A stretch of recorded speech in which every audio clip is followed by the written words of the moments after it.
In the next subsection, we'll look at Huffman codes. These will provide the kind of final ultimate solution for character codes. So let's recap again why we think these might be useful.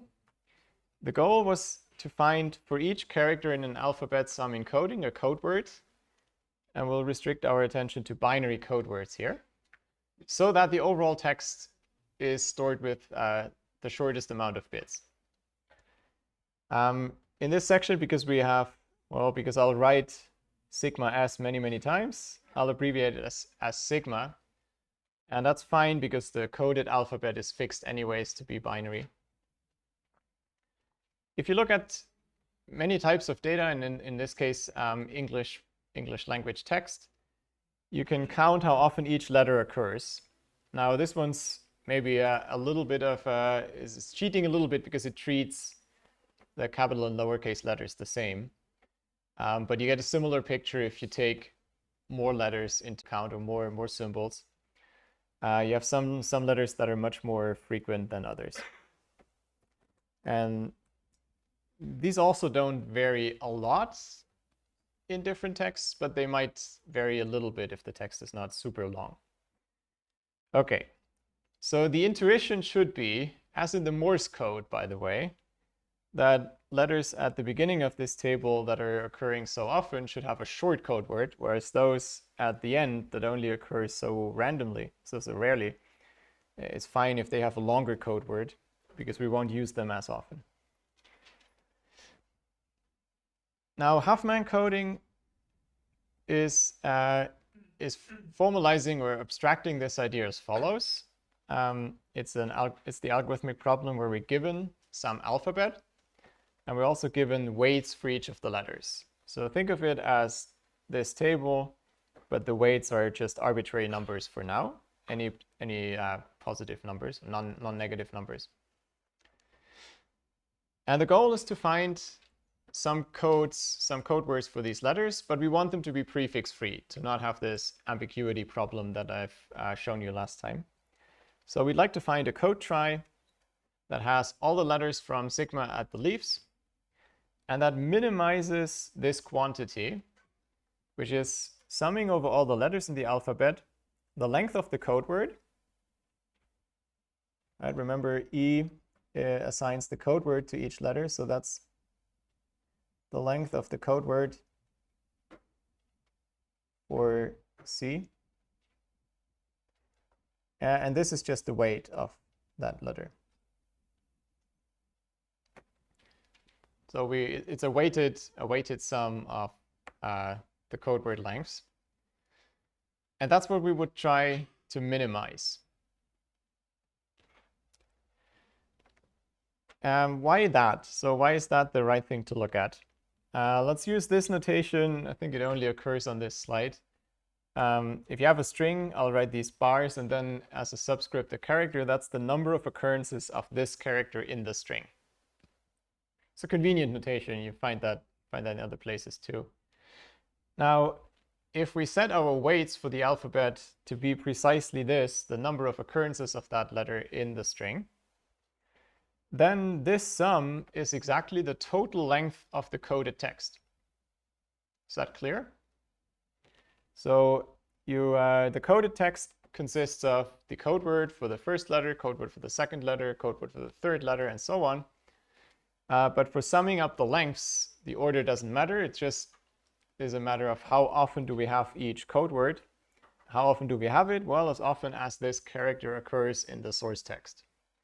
So that's precisely the sum. So what Huffman coding is asking for really is the best possible character-wise encoding, or at least prefix-free character-wise encoding. I should probably smuggle this in here.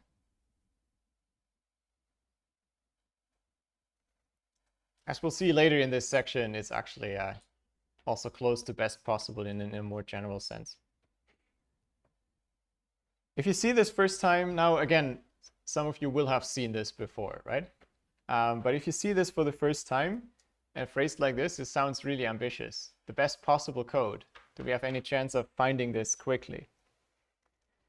And amazingly for Huffman For Huffman's problem, this is a big yes. And in a sense, the reason why it's possible is that the problem allows a greedy approach where we very, very short-sightedly optimize what the next step is, but it turns out that gives you an optimal solution in this case. That's not often the case. Most problems are not so tame and nice as this, but the problem of finding a character encoding is such a problem. So here's Huffman's algorithm for constructing such a code. We start by finding two characters with the lowest weight, okay? I'll have an example 1 or 2 slides away. We find two characters with the lowest weights. It could be ties, so maybe it's not unique, but we'll come back to that. And we'll try to make those, we'll try to make progress by deciding the code word for these two letters, but we leave much of it open. We only say that one of the characters gets a code word U, yet to be determined, but then followed by a 0, and the other one gets the same code word followed by a 1. Okay, and U is not known yet, but we'll recursively find that in the end. What we do then is we treat A and B now as a single unit. I'll draw this like this, so we have a box around the two characters, but it's really just a nice notation. It's a new letter that hasn't occurred in the alphabet before that we now add instead of A and B. So we make the alphabet one smaller by squishing these two characters together and treating them as a single entity. Because we need a weighted alphabet for Huffman's algorithm, we have to decide what the weight of this new letter is, and it's just the sum of the weights of these two letters we combine. Then we have a new instance of the same problem, the same alphabet except for A and B, which are gone, and this new letter AB, which is added, and they all have a weight, so I can apply the same algorithm recursively on this smaller alphabet. And because, you know, I'm taking two characters out, adding one in, I'm getting smaller, so eventually I will terminate. I guess there should be, when I only have 2 letters left, then I just decide that I give the first letter the 0 and the other one the 1 arbitrarily and continue. When I come back from this recursive call, I will have constructed a code trie for all the symbols in my new alphabet, in particular including this AB squished together. And that is the code word that I use for my U. So I unpack this U, and then I know what the code word for A and B would have been. From this description, it's maybe not clear how to best implement this, but it's easy to do it with a priority queue. So greetings from Unit 2 all the way back. We looked at that in detail, how to implement a priority queue. And if you use that here, you can say we insert the characters at the beginning into the queue with the weight as their key. Then this first step can be realized by doing 2 delete min calls. That always gives me the character with the smallest weight. And then I can insert this new character AB squished together with the new weight. And we'll analyze in a second how fast that is. But let's see an example first to make it concrete. Here's a small text. The first step will be to find the alphabet, all the letters that occur in the text, and their frequencies. These are given here, right? You just count. If you do this on paper manually, you can visualize the algorithm by constructing these code tries step by step. What I described here doesn't really tell you how to handle the tries, but if you implement it in a computer, it's easy to do. It's most convenient to build the trees, the code tries as actual trees with objects and pointers to the children. And that's what this illustration here will simulate a bit. So we start by having 4 tries, 1 for each character, and they're all boring, trivial tries where there's a single leaf and no code words at all, because in each of these there's only a single letter. So what does Huffman's algorithm do? It finds 2 leaves or two symbols of lowest weight. That's those 2, right? And then it combines those 2 into this squished together character. And if you do that at the level of trees, these 2 are the same as before. And this one, okay, let me go back. So it's E and O that come together, and they form this little code trie like that.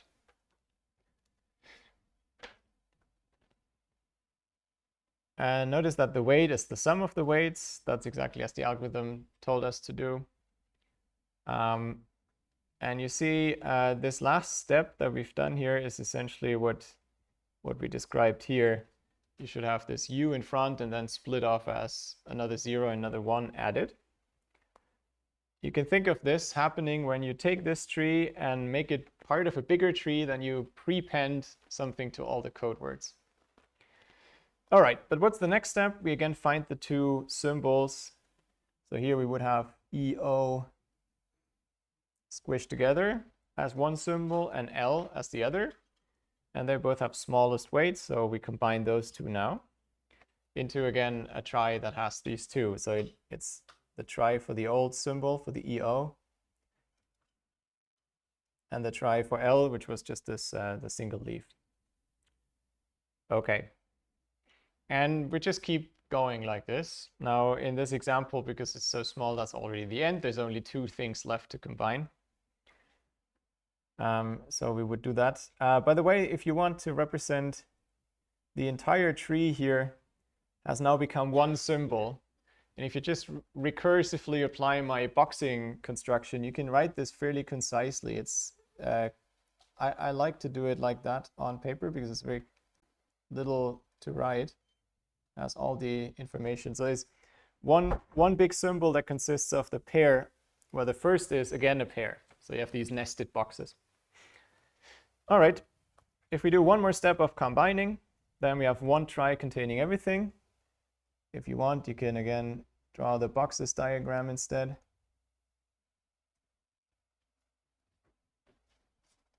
And note how you can go from the boxes to the tree and back if you want. You'll practice exactly that in the tutorials in a slightly bigger example. Because in parentheses, that's kind of a nice question one could ask in various assessments. So it's good to practice that one. All right. If you want to know the actual code words, you have the trie, so you can just read those off following the, say, for example, the code for L, right? You start reading from the root, 0, 1. So that's the code word. But all the information is basically given in the trie. Now, how well did this work for our text, for this tiny example? First of all, if we encode lossless, then we get this. So we can double check. L was 0, 1, right? That's how it starts. Then we have O, 0, 0, 1, 0, 0, 1. Then we have 2 S's. They both get represented with just a single 1. So these are very short, which makes sense because S was the most frequent character. Now you can compute the compression ratio of just the coded text. If you count the length here, it's 14 bits, whereas you remember the compression ratio was dividing by length of the source text times log of the alphabet size. And that here works out to 16. So it's a compression ratio of 88%.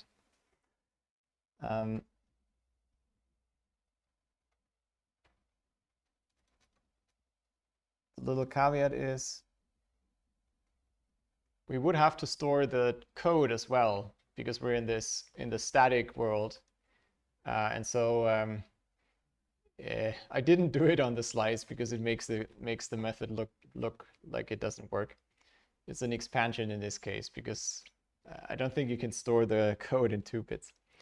But that's, of course, a tiny example of text. That's why it doesn't work so well. Now, the algorithm I've shown you is highly ambiguous in that in several places in the algorithm, you have arbitrary choice. Now, think about this for a compression method. If the encoder decides to do one arbitrary choice and the decoder decides another arbitrary choice, they will end up with different codes, and then the whole decoding will break down. So we have to break the ties wherever there's ambiguity. The main things where this happens is when you choose characters, you find the two of minimal weight, but what if there are 5 that have all equal weight and all minimal? Then you could choose from those. And when you combine trees, the Huffman code doesn't care which one goes left and which one goes right. It's symmetric, and either choice would be fine. So for this unit, we'll always follow these tie-breaking rules. And let me at least read through them. So I highly recommend to practice those for the tutorials when you solve the example there. Because this is one of the places where students in the past often lost marks on the exam very unnecessarily in a way. They were able to compute the right Huffman code, but they didn't follow the right type-breaking rules and then lost part marks for that. So the rules are as follows, and they're somewhat arbitrary, but we have to decide on some rule, and so these are just as good as any. When we select 2 characters and there's ties, we always use the smallest letters first, according to the alphabetic order of the letters. We'll always have some letters where this is clear. Now, if you have a whole tree or a whole code trie of several symbols, then the one that has the smallest leaf in it wins. Okay? So if you have a set of characters in these, the smallest letter in the box is the one that determines it. Now, second rule, when you combine trees, there's these 2 options. If they have different values, then the lighter one goes on the left. That's that part. Okay, so if you combine 2 things and they have different weight, the lighter one goes to the left. And when you combine 2 subtrees with equal value, then you use the smallest letter again. All right. Let me illustrate this on this one. There weren't any, so there were only 2 things left, so there wasn't any ambiguity which ones to pick. But which of the 2 trees to put left is one of those ties. They have the same weight, so we're not taking the second rule. Instead, we're looking at the third rule, and the earliest letter in the alphabet here is E, so that subtree goes left. That's why it ended up over here. Okay? And in this case, all of the tie breaks are of that type. I wanted to keep the example simple, but the tutorial example will have the full nastiness that can happen.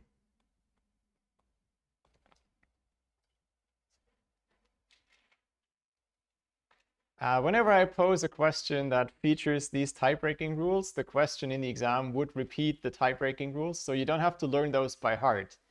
I just want you to be able to follow them strictly because that's needed for the decoding. All right. Well, let's zoom out again. So we found this algorithm that computes a nice code trie. How do we use this overall for a compression algorithm? And it turns out you need 2 passes for Huffman's code, at least in the simple form. The first pass is you just go through the source text and count how often each character occurs. Once you've done that, you can apply Huffman's algorithm that we've just discussed, and that gives you the code words. Now, we also have to store the code in general. We'll omit the details here because the story is actually longer at that point. I don't want to get into it, so it's...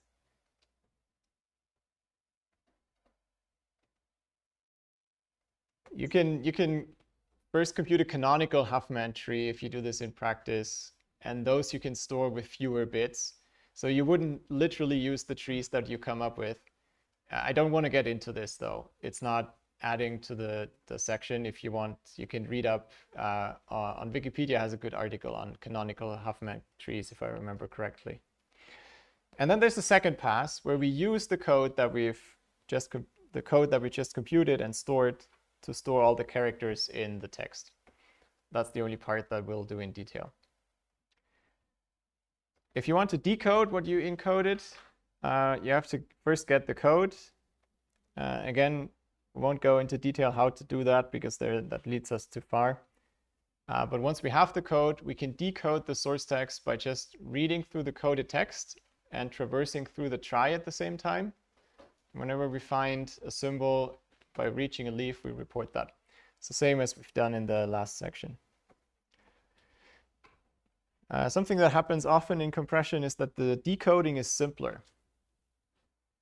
It's maybe intuitively clear because the encoding step has to do all the hard work, the heavy lifting of finding patterns in the input that allow compression, whereas the decoding has just to read and follow the script.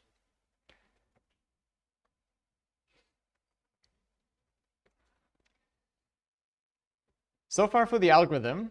Now I'd like to show you a bit of the analysis of the algorithm, which also gives us the more interesting statements about this type of code. And the first theorem is this one, which says, indeed, Huffman's algorithm is the best possible such prefix-free code.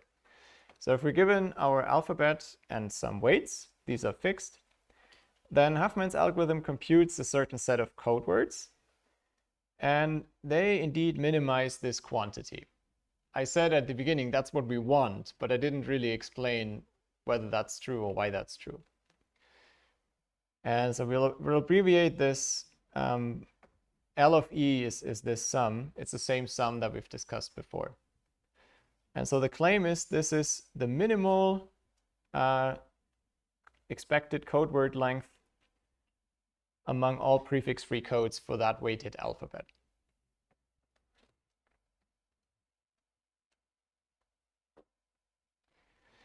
And the proof is by induction. Again, that's going back to Unit 1, where we discussed this a bit. Induction over the size of the alphabet. It's natural because the algorithm also follows that. I guess there's the inductive base that I didn't bother to put on the slide. If sigma is at most 2, so I have 1 or 2 letters, then there's actually just a single code.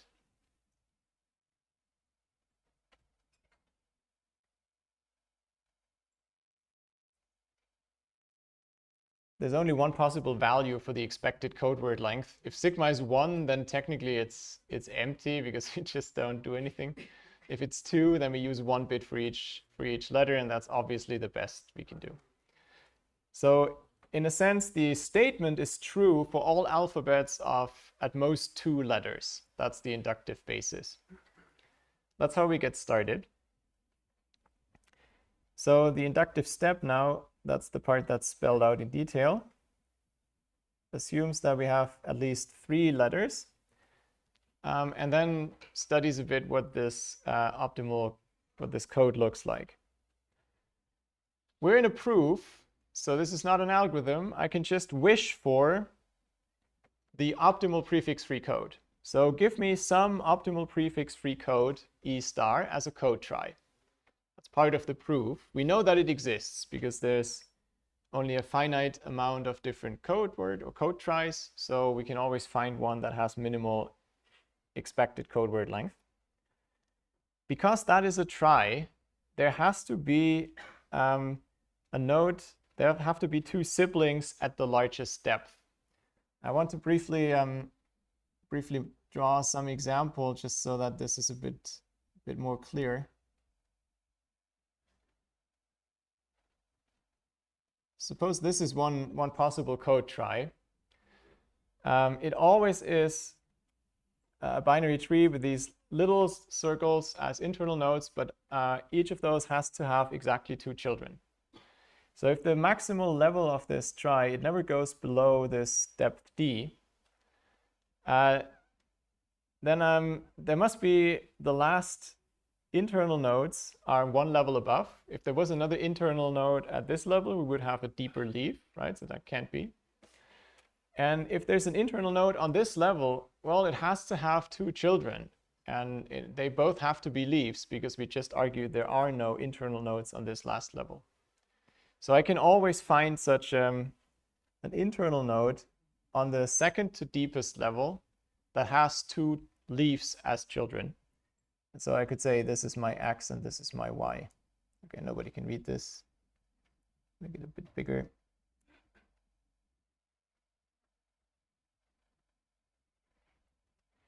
If you care very much, if you wanted to prove this statement more formally, you could do another induction on the size of the tree and argue that this is always the case. But we'll take it in this slightly more hand-wavy proof by picture example. So we find these two leaves, okay, but we don't know anything about the letters that are in these leaves. Now what we'll do in this code trie, somewhere in the code trie there has to be two lowest weight characters. So two characters with the smallest W. They're somewhere in the trie. They don't necessarily reside in X and Y, but I can always swap them so that the A and B now are in X and Y. Okay, that moves characters around and changes the code. It moves code words around. But what it does is it makes the two letters A and B have smallest weight. So whatever they're swapped with has a larger weight. So they were further up here at some point. Now I swap them down. That means I have a higher weight thing that I swap up, and that gets a shorter code word. So overall, the code only gets better by doing this. Okay, that's the key argument here. By swapping the lowest weight characters into the steepest level, I'm only making the code better. Now, because it already was an optimal code, it can't actually change the quality of the code. It'll just be another optimal code.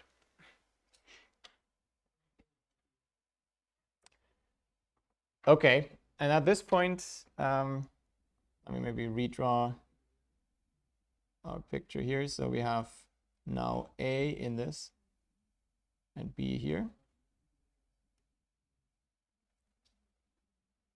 And these are on the deepest level, have lowest weight, and this is part of a tree somehow. Now what we'll do is we'll look at a different alphabet, and this is similar to what Huffman's algorithm does. We take sigma, we take out the two characters here, and we instead put in this boxed character. So I'll take the same picture.